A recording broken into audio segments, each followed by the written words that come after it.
Hello everyone, आप सभी का स्वागत है। आज तो आप लोग बहुत खुश होंगे क्योंकि AIB 18 2024 में हमें उम्मीद है आप जरूर पास हो गए होंगे। पास हो गए हैं, लेकिन दो बातें ध्यान से सुन लीजिए, बहुत काम की आएंगी। अगर इन दो बातों को आप ध्यान में नहीं देंगे, स्पेशली एक बात तो बहुत ही इंपॉर्टेंट है, कल को पास करने के बाद भी आप क्या करोगे? पश्चाताप करोगे। उस मेन बात पे आएंगे। पहले ये समझ लीजिए AIB जो 18 2024 है, इसका रिजल्ट आ गया है। रिजल्ट आ गया है। पास होने के लिए कितना नंबर चाहिए था? 100 में से जो जनरल या ओबीसी थे उनको 45% मार्क चाहिए था, यानी 45 नंबर चाहिए था। लेकिन क्या हुआ, इसमें से 7 प्रश्न को हटा दिया गया, जिसकी वजह से अब इस 93 का हमको क्या निकालना है? 45% निकालना है, तो 42 नंबर हो गया। जनरल ओबीसी के लिए 42 नंबर चाहिए, SC ST के लिए 40%, किसका? 93 का, इसका 37 नंबर। यानी पास होने के लिए जनरल और ओबीसी को 42 नंबर चाहिए था, SC और ST को 37 नंबर चाहिए था। ठीक है, तो जिनका इतना नंबर आया है, इससे ज्यादा आया है, वो पास हो सकता है। कुछ लोगों का जो है अपलोड नहीं हो पा रहा हो, या फिर उनका रिजल्ट नहीं आ रहा होगा।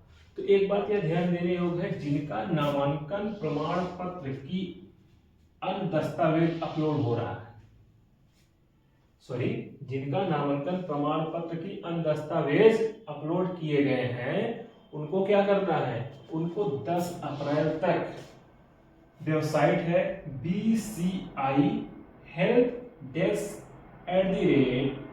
@smartexams.in पर क्या करना है? नामांकन प्रमाण पत्र को भेजना है। कब तक?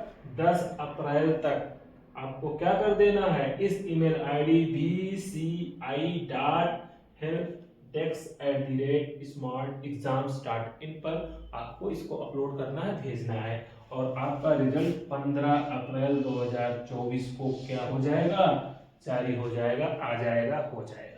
ठीक है, जिनका जो इस कैटेगरी में आ रहे हैं, जिनका जो है नामांकन प्रमाण पत्र की अन्य दस्तावेज अपलोड किए गए हैं, वो इस काम को ध्यान से करेंगे। ये तो एक बात हुई। दूसरी बात, जो पास हो गए इस बात को ध्यान दे, सिर्फ मोबाइल में ही ना देख के उसको छोड़ दे, मोबाइल में ही डाउनलोड करके उसको ही न छोड़ दे। कल को पश्चाताप करेंगे जब वो जो आप अपलोड किए हो कल वेबसाइट पे नहीं दिखाएगा, आपके पास मोबाइल में भी नहीं रहा, तो कल को आप पश्चाताप करोगे, क्योंकि इसका काम लगेगा। आपको काम लगेगा, बहुत काम लगेगा। जब आप जाओगे बार काउंसिल में जाओगे, वहां भी काम लग सकता है।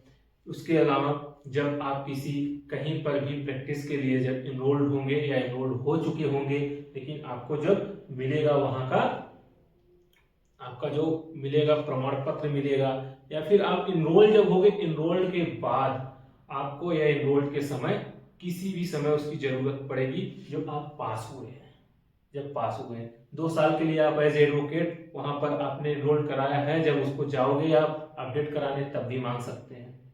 इवन कि किसी एग्जाम में भी मांग सकता है, वो बहुत जरूरी है। जैसे आपने LLB का रिजल्ट रखा है, फोटो स्टेट करा के उसको लेमिनेशन करा के अच्छे तरीके से, वैसे ही इसको जो AIB का जो रिजल्ट में जिसमें पास दिखा रहा है, जो आपके पास है, इसको उसी तरीके से एज ए रिजल्ट इसको रख लीजिए। इसका बहुत काम आने वाला है। इसके अलावा जहां काम अभी तक नहीं आया है, कहीं और भी मांग ही सकते हैं, क्योंकि यह बात इस बात का प्रमाण है कि आपने AIB का एग्जाम पास कर लिया है। अब आज आप जो है एडवोकेट होने के योग्य हो गए हैं। तो इसलिए इस बात को ध्यान दीजिएगा, सिर्फ मोबाइल में ही उसको डाउनलोड करके या देख के छोड़ मत दीजिएगा, या फिर दोस्त बता दिया पास हो गए थे, पास हो गए, हाँ ठीक है, इतना करके मत छोड़िएगा। इसको आप प्रॉपर निकलवा लीजिएगा। कहाँ से निकलवाइएगा? साइबर से निकलवा लीजिएगा। निकलवाने के बाद हो सके तो लेमिनेशन भी करवा के उसका 1-2 फोटो स्टेट और भी कहीं रख के इसको बाकायदा रख दीजिएगा। Thank you.